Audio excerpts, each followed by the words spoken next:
Assalamualaikum warahmatullahi wabarakatuh. Hai, kembali lagi di Learning Journal pertemuan ke-6 di mata kuliah Public Speaking.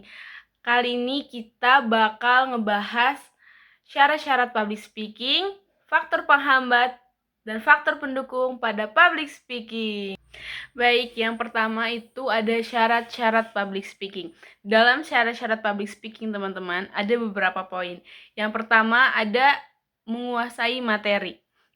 Nah, untuk seseorang yang maju di depan banyak umum atau di depan audiens, yang pertama harus tahu nih dan paham materi apa yang akan disampaikan agar kita saat bertemu dengan banyak orang tuh tidak nganggo-nganggo gitu, tidak sudah lancar apa yang materi yang akan kita sampaikan gitu. Lancar berbicara, paham materinya, materi yang akan disampaikan, terus juga kita lebih enak gitu, tidak ada yang gitu. Yang kedua ada memahami audiens. Kita perlu tahu nih siapa audiensnya, siapa yang mendengarkan, kayak usianya dari umur berapa, misalkan latar belakangnya dia pejabatkah, guru-gurukah, atau dan terus juga kebutuhan mereka gitu. Misalkan, jadi kita bisa menyesuaikannya dengan penyampaian materi yang akan kita sampaikan agar kita interaksi dengan audiensnya tuh nyambung gitu, teman-teman. Nah, yang ketiga itu memiliki kepercayaan diri. Nah, kita sebagai seorang speaker yang handal untuk maju untuk tampil di depan umum, kita harus memiliki kepercayaan diri yang baik. Kalau misalkan kita nggak pede atau nggak apa, pasti audiens tuh ragu akan apa yang akan kita sampaikan.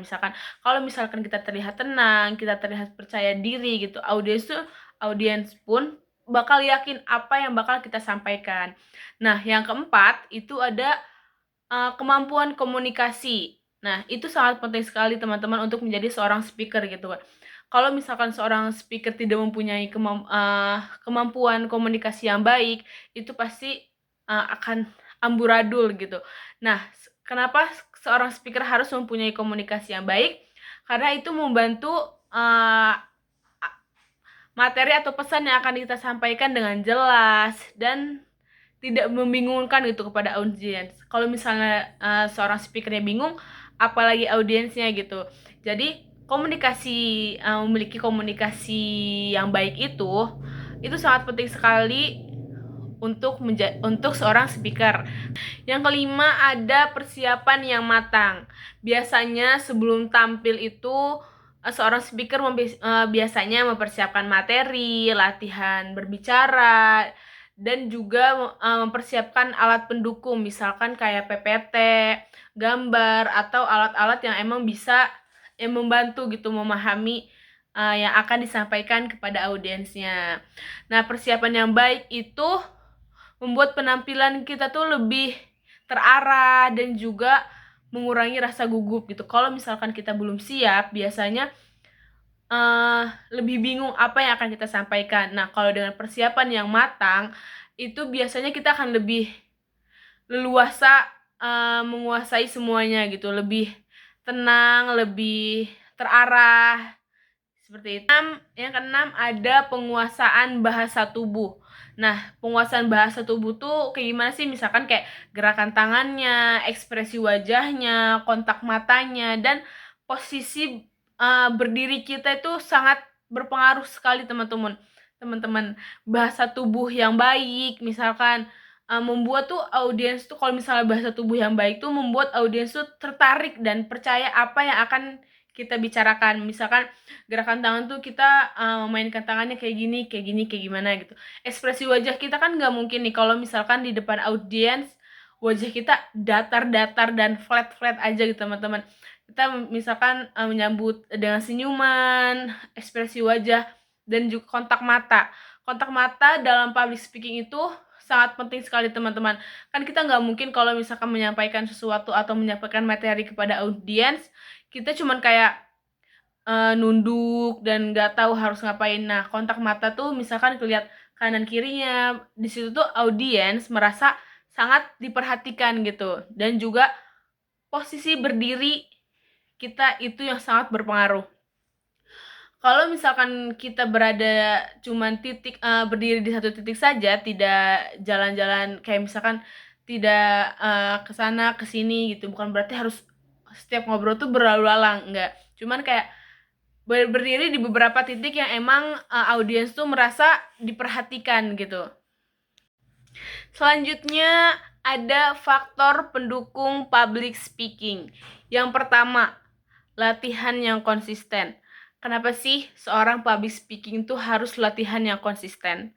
Karena sering latihan itu membuat kita menjadi semakin lancar berbicara, tidak mudah gugup, dan lebih percaya diri saat tampil di depan umum atau di depan banyak orang. Kalau misalnya kita nggak latihan yang konsisten, teman-teman, kadang kita tuh merasa gugup gitu, merasa lupa gitu apa yang akan kita sampaikan.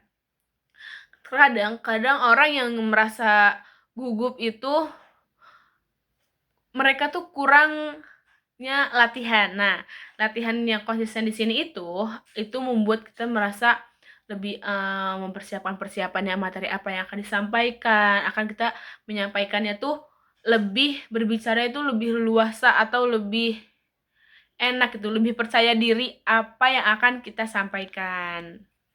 Yang kedua adalah penggunaan media pendukung. Nah, penggunaan media pendukung ini biasanya dipakai oleh public speaker seperti gambar, video, PPT, itu lebih mudah gitu membantu audiens memahami materi yang akan disampaikan. Yang ketiga ada lingkungan yang mendukung. Misalkan kita mau maju nih, mau isi materi misalkan, itu kita perlu lingkungan yang mendukung, misalkan dari dukungan dari teman-teman, keluarga, atau suasana yang nyaman di dalam di saat acara itu membuat kita lebih tenang dan berani berbicara gitu, teman-teman. Nah, itu juga bisa menjadi lingkungan yang mendukung. Selanjutnya yang keempat ada pengalaman. Menjadi seorang speaker itu pasti mempunyai banyak pengalaman sekali. Nah, semakin sering tampil di depan umum, teman-teman, semakin terbiasa kita menguasai rasa gugup dan kita tahu nih, kalau misalnya banyak pengalaman, biasanya kita tahu nih, jadi evaluasi buat diri kita sendiri. Misalkan dari yang pertama kita tampil kitanya gugup, gugup, demen panggung. Nah, dari banyaknya pengalaman di sini itu, jadi kita lebih tahu cara menguasai audiens dan memahami dan mempersiapkan juga apa yang akan kita sampaikan. Yang terakhir ada penampilan yang rapih dan menarik. Ini adalah salah satu hal yang wajib menurut aku itu untuk seorang speaker. Kenapa? Dari penampilan yang rapi, penampilan yang rapi itu bisa membuat kepercayaan diri itu lebih meningkat gitu. Membuat kita lebih merasa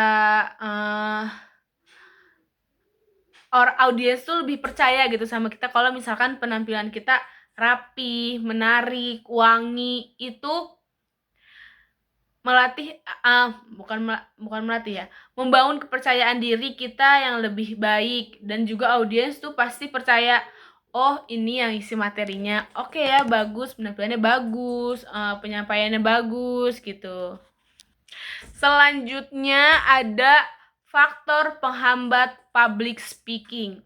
Yang pertama ada faktor biologis atau genetik.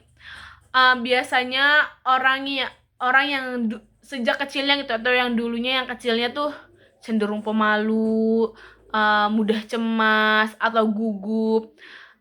Biasanya hal ini tuh membuat mereka tuh lebih sulit berbicara di depan umum gitu. Kadang kan ya gugup, pemalu, biasanya tuh lebih cenderung merasa kurang pede gitu berbicara di depan umum atau berbicara di depan banyak orang. Yang kedua ada pengalaman masa lalu yang buruk. Nah, biasanya pengalaman masa lalu yang buruk itu kayak misalkan pernah diejek, diketawain, biasanya dia tampil gitu gagal. Nah, itu sering diketawain kan, kadang misalnya dia tampil terus ditertawakan oleh teman-temannya, itu biasanya menimbulkan rasa kayak aduh nggak mau lagi deh maju ke depan, tadi takut diketawain gitu. Itu tuh membuat eh, kita seorang speaker tuh kadang merasa tidak pede lagi gitu. Yang ketiga, ada mempelajari rasa takut dari orang lain. Kadang sebelum apa-apa gitu teman-teman, misalkan kayak belum maju tapi udah lihat orang di depan di depan teman, melihat teman kita misalkan maju, kita belum maju, itu udah merasa kayak aduh, dia aja gugup apalagi kita gitu, udah deg deg deg deg deg gitu, udah rasa takutnya tuh takut banget gitu. Yang keempat, ada tidak terbiasa berbicara di depan publik. Nah, biasanya itu kayak jarang latihan, atau kita gugup. Jarang latihan tuh biasanya membuat kita tuh saat tampil tuh merasa gugup, tidak percaya diri, canggung gitu. Itu juga bisa menjadi faktor penghambat kita untuk menjadi seorang speaker. Yang kelima, ada tidak menguasai materi. Ini juga menjadi faktor-faktor penghambat untuk seorang public speaker. Kenapa? Kalau kita tidak menguasai materi, terus kita juga lupa apa yang akan kita sampaikan kepada audiens, itu sangat menghambat kita untuk menyampaikan apa yang akan kita sampaikan. Misalkan tidak menguasai materi itu, wah parah banget teman-teman itu. Yang keenam, ada tidak mau memandang audiens. Biasanya dia tuh cuman kayak berdiri di satu titik dan tidak mau adanya kontak mata bersama audiens. Kadang itu membuat menghindari kontak mata tuh membuat kita melihat kelihatan itu nggak percaya diri dah. Nah, itu membuat audiens tuh merasa tidak tertarik apa yang kita sampaikan gitu. Yang ketujuh, takut akan kritik. Takut dikritik itu kayak misalkan belum apa-apa, misalkan belum maju, kita tuh udah merasa sendiri kayak aduh, takut dinilainya jelek, takut diraguin gitu. Itu membuat kita merasa ragu, teman-teman. Mungkin cukup sekian untuk materi kita kali ini. Kurang lebihnya mohon maaf. Wassalamualaikum warahmatullahi wabarakatuh. Dah.